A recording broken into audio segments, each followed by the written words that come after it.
Marcus here.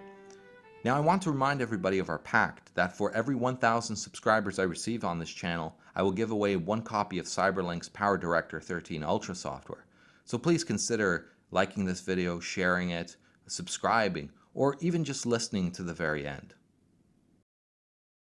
So MGTOW has been referred to by a number of labels, a philosophy, a movement, a group, and even by some as an ideology.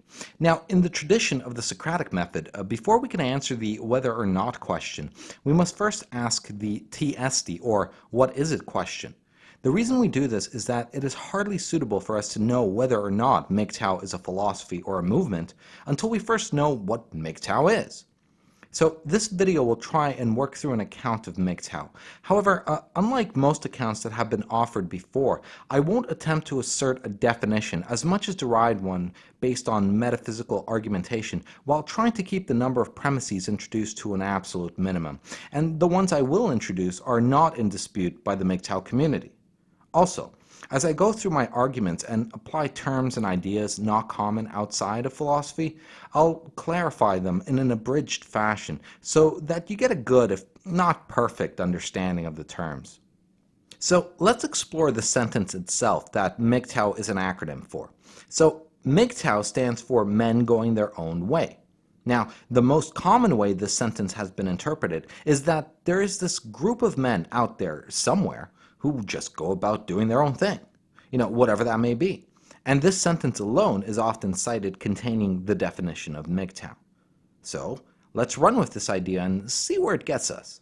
First, let's put together a true proposition using this sentence, something we think no one could disagree with. How about the proposition, all men going their own way go their own way? Well, you might think to yourself that this is obvious. But how is it that this is obvious? Let's look at the structure of this sentence. We have the subject, which is men going their own way. And also, we have something we are saying about the subject, which is the predicate that states, go their own way. Now, this proposition, when looked at as a whole, namely all men going their own way go their own way, is a judgment that is affirming something. So this sentence can be described linguistically as an affirmative subject-predicate judgment. Let's take a look at another example of an affirmative subject-predicate judgment to help us see a little better what's going on. What about the sentence, all bachelors are unmarried? The subject is bachelor, the predicate unmarried, and the sentence as a whole an affirmative judgment. Now, what do we see in common between these two sentences? Don't they seem to be saying something obvious? Like by using the word bachelor and unmarried is a little redundant? Or men going their own way and go their own way, does that not also seem obvious? But do all affirmative subject-predicate judgments work this way? How about the proposition, all bachelors are fat? This proposition you would probably disagree with and consider it false, but it could be true if in fact every bachelor was fat, but clearly they are not. So why does all bachelors are fat not come across as obviously true, like the sentence, all bachelors are unmarried? Well, this is where our friend Immanuel Kant comes in. Kant distinguished between two types of affirmative subject-predicate judgment propositions. The first type, the one you see in all bachelors are unmarried, is called an analytic proposition because its predicate concept, namely unmarried, is contained in its subject concept, namely bachelor. While the second type, the one you see in all bachelors are fat, is called a synthetic proposition because its predicate concept, namely fat, is not contained in its subject concept, namely bachelor. So now we know how the proposition all bachelors are unmarried seems obviously true, while the statement all bachelors are fat does not seem obviously true, though it could be. What we don't know yet is why these propositions come across the way they do. In order to understand that, we need to introduce one more distinction, and that is the difference between an a priori proposition and an a posteriori proposition. Now, I apologize to those that are hearing all these different terms for the first time, but I promise that if you stick with me, it'll all make a whole lot of sense why this is necessary. Okay, A priori propositions are propositions whose justification does not rely on experience. Moreover, the proposition can be validated by experience, but is not grounded in experience. Therefore, it is logically necessary. So going back to our all bachelors are unmarried proposition, we know this to be true not because we went out and found all the bachelors out there and made sure they were unmarried. Moreover, we can go out and find some bachelors if we want and check to see if they are unmarried, but that sort of proof is not needed in any way. Therefore, logically, for a bachelor to exist, he necessarily must be unmarried. Okay, a posteriori propositions are propositions whose justification does require experience. The proposition is validated by and grounded in experience. Therefore, it is logically contingent. So going back to our all bachelors are fat propositions, we know this is true if and only if we find all the bachelors out there and verify they are fat, or we find one thin bachelor as a counterexample and prove our proposition false. Therefore, the truth of our proposition is contingent on the evidence we find.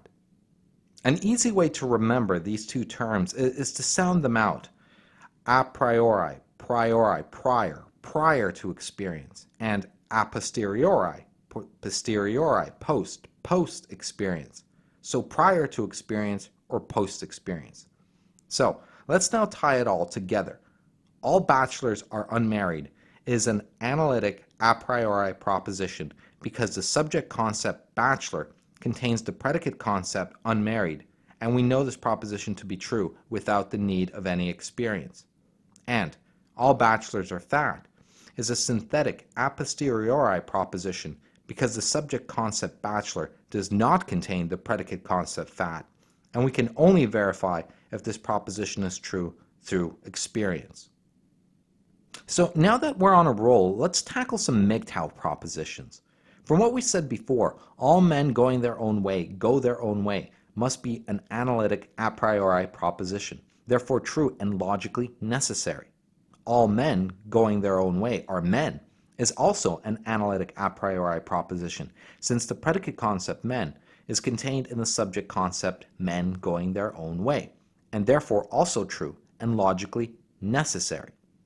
But what about all men going their own way are unmarried? Would this not be a synthetic a posteriori proposition, since unmarried is not contained in the subject concept men going their own way? Would we not then need to go out into the world and find all the men going their own way and verify that they are unmarried to prove the proposition true, or find one married man going his own way to prove the proposition false? In fact, other than the two propositions we named before, namely all men going their own way go their own way and all men going their own way are men, any other proposition put forward in that format would constitute a synthetic a posteriori proposition and would need to be verified through experience. Let us look at this from another perspective. Can a MGTOW be a feminist? I would wager that it is uncontroversial to assert that no, in fact, a MGTOW cannot be a feminist. What about a gamer? Can a man be a gamer and still call themselves MGTOW? I'm pretty sure it is uncontroversial to say that a MGTOW can be MGTOW and also a gamer. So apparently MGTOW can engage in some activities and still be MGTOW, but there are other activities that someone cannot engage in and call themselves MGTOW.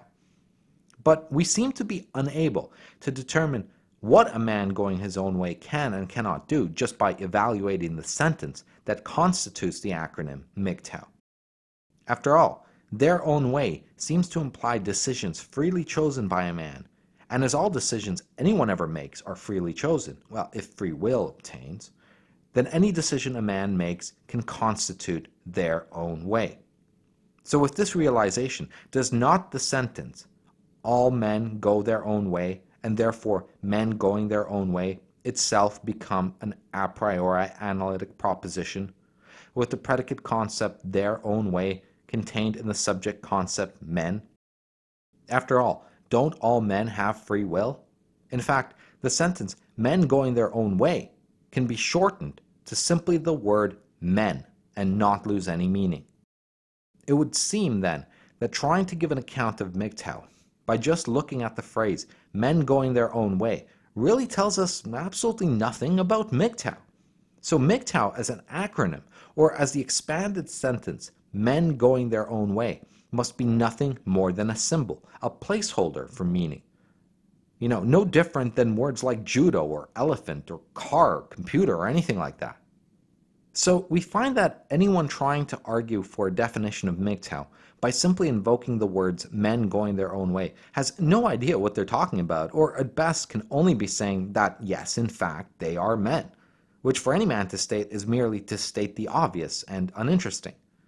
I suppose then, in order to be able to answer questions like whether or not a MGTOW can be married, we need to look for an account somewhere other than the words themselves.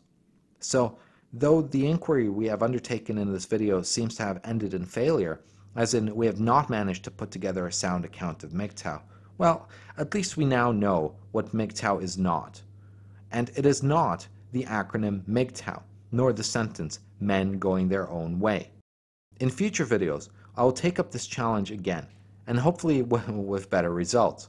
But for now, I hope that, if nothing else, when you hear someone calling themselves MGTOW and trying to justify their life choices as their own way by saying it's right in the label MGTOW, you will realize they're talking nonsense. Thanks for listening. Go team.